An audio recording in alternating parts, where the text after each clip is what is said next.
안녕하세요. 픽캐스터입니다. 오늘은 미국이 관세를 올리는 이유에 대한 이야기입니다. 영상 시작 전 이 영상은 저의 주관적 관점을 담고 있음을 알려드립니다. 그리고 영상이 좋으셨다면 구독과 좋아요, 알람 설정까지 부탁드립니다. 이제 시작하겠습니다. 안녕? 최근 미국이 전 세계를 상대로 관세로 장난을 치고 있는 거 알지? 우리나라만의 이야기가 아니고 유럽, 일본, 중국, 유럽도 포함되고 동맹국도 예외가 아니야. 그래서 왜 이런 일이 벌어지고 있는지 하나씩 풀어줄게. 우선은 관세라는 개념부터 짚고 갈게. 관세는 수입되는 물건에 붙는 세금이야. 외국에서 만든 제품이 국내로 들어올 때 가격을 올리는 정책이지. 이건 수백 년 전부터 쓰인 전통적인 무역 정책 수단이고 자유무역이든 보호무역이든 관세는 항상 존재해왔어. 그리고 미국은 오랫동안 자유무역을 주도해온 나라로 인식되었어. 하지만 동시에 필요할 때마다 관세를 적극적으로 사용했고 특히 자국 산업이 위협받는다고 판단할 때 그 경향이 강해졌어. 최근 미국 관세 정책의 범위가 굉장히 넓어졌지? 특정 국가만을 대상으로 한 조치가 아니라 산업 단위, 품목 단위, 공급망 전체를 겨냥하는 방식이야. 이제 핵심 배경을 살펴볼게. 첫 번째 배경은 무역 구조 문제야. 미국은 수십 년 동안 무역 적자 국가였어. 수입이 수출보다 많은 구조가 고착화되어 있었고 이 구조는 소비 중심 경제와도 연결돼 있어. 그런데 미국은 세계 최대 소비 시장이야. 자국에서 소비되는 물건 중 상당수가 해외에서 생산돼. 이 과정에서 달러는 해외로 나가고 국내 제조 기반은 약해졌다는 평가가 나와. 그래서 정책 결정자들은 이 구조가 장기적으로 위험하다고 보고 있어. 무역 적자는 단순한 숫자 문제가 아니라 산업 경쟁력과 고용 구조와 연결된다고 보는 시각이지. 두 번째 배경은 제조업 쇠퇴야. 미국 제조업은 절대적인 규모는 크지만 경제 전체에서 차지하는 비중은 줄어왔어. 공장들이 해외로 이전하면서 일자리도 함께 이동했어. 이 과정에서 특정 지역은 큰 타격을 받았고 그 지역이 바로 러스트 벨트 지역이야. 제조업에 의존하던 지역 경제가 약해졌고 정치적 불만도 커졌어. 그래서 관세는 이 문제에 대한 직접적인 해법처럼 보이기 쉬워. 해외 제품을 비싸게 만들면 국내 생산이 살아날 거라는 논리야. 세 번째 배경은 공급망의 취약점이야. 코로나 팬데믹을 겪으면서 글로벌 공급망의 취약성이 드러났어. 부품 하나가 막히면 전체 생산이 멈추는 상황이 반복됐지. 이 경험은 각국 정부의 인식을 크게 바꿔놨어. 미국도 예외가 아니었고 의약품, 반도체, 배터리 같은 핵심 품목에서 해외 의존도가 높다는 사실이 문제로 인식됐어.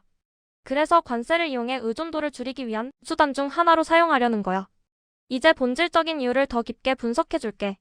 첫 번째 본질은 시간 벌기야. 미국은 자신의 기업들이 글로벌 경쟁에서 뒤처지지 않도록 시간을 벌어주려는 의도야. 관세는 경쟁을 완전히 막는 게 아니라 속도를 늦추는 역할을 하려는 거지. 두 번째 본질은 선택 강요야. 기업들에게 선택을 요구하는 거야. 해외에서 계속 만들면 관세 부담을 감수해야 하고 미국으로 생산을 옮기면 혜택을 받을 수 있는 구조야. 이건 시장에 맡긴 것처럼 보이지만 사실상 정책으로 방향을 유도하는 방식이야. 세 번째 본질은 협상력이야. 관세는 상대국과의 협상에서 강력한 카드로 작동해. 무역 문제뿐 아니라 기술 이전, 시장 개방, 규제 완화 같은 이슈에서도 압박수단이 돼. 네 번째 본질은 국내 정치야. 관세 정책은 설명하기 쉬운 정책이야. 외국산 제품에 세금을 매긴다는 메시지는 직관적이고 유권자에게 전달하기도 쉬워. 특히 제조업 기반 지역에서는 반응이 훨씬 더 크지.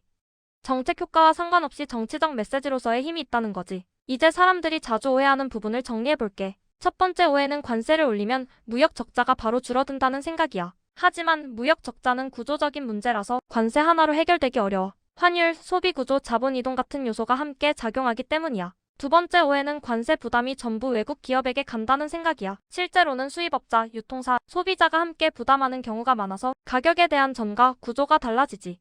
세 번째 오해는 관세가 곧바로 일자리 증가로 이어진다는 기대야. 생산시설 이전은 시간과 비용이 많이 들어 그래서 관세만으로 단기간에 대규모 고용 효과가 나타나긴 어렵지. 네 번째 오해는 미국이 규칙을 무시하고 마음대로 관세를 올린다는 인식이야.